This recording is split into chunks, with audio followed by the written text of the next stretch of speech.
1 Samuel 19.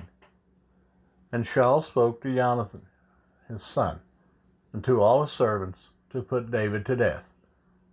But Jehonathan, Shaul's son, delighted much in David. And Jehonathan declared to David, saying, My father Shaul seeks to put you to death.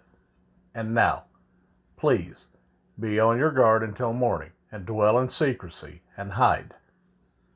And I myself shall go out and stand beside my father in the field where you are, and speak with my father about you, and shall see, and shall let you know. And Jehonathan spoke well of David to Shaul his father, and said to him, Let not the sovereign sin against his servant, against David, because he has not sinned against you, and because his works have been very good toward you. For he took his life in his hands, and smote the Philistine, and Jehovah wrought a great deliverance for all Israel. You saw it and rejoiced. Why then do you sin against innocent blood, to put David to death without cause? And Shaul listened to the voice of Jehonathan, and Shaul swore, As Jehovah lives, he does not die. Jehonathan then called David, and Jehonathan told him all these words. So Jehonathan brought David to Shaul, and he was in his presence as before.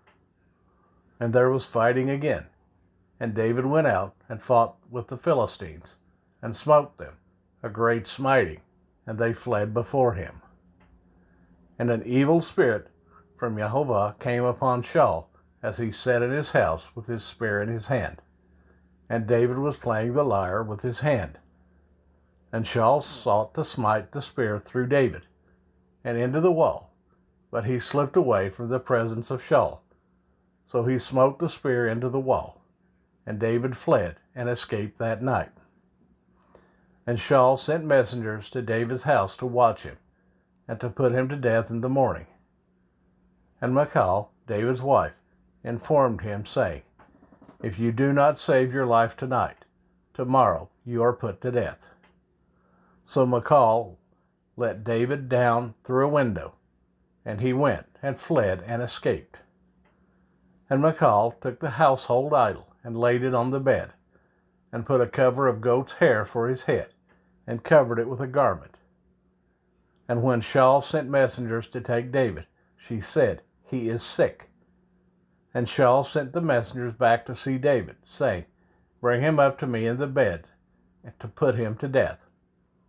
And the messengers came in, and saw the household idol in the bed, with a cover of goat's hair for his head. Shaul then said to Michal, Why have you deceived me like this, and sent my enemy away, so that he escaped? And Michal answered Shaul, He said to me, Let me go. Why should I put you to death? Now David fled and escaped, and went to Shemuel at Ramah, and told him all that Shaul had done to him. And he and Shemuel went and dwelt in Nawith. And it was reported to Shaul, saying, See, David is in Nawith in Ramah. And Shaul sent messengers to take David, and they saw the assembly of the prophets prophesying, and Shemuel standing as leader over them. And the spirit of Elohim came upon the messengers of Shaul, and they also prophesied. And when Shaul was told, he sent other messengers, and they prophesied likewise. So Shaul sent messengers again, the third time, and they prophesied also. Then he himself went to Ramah, and came to the great well that is at Seku.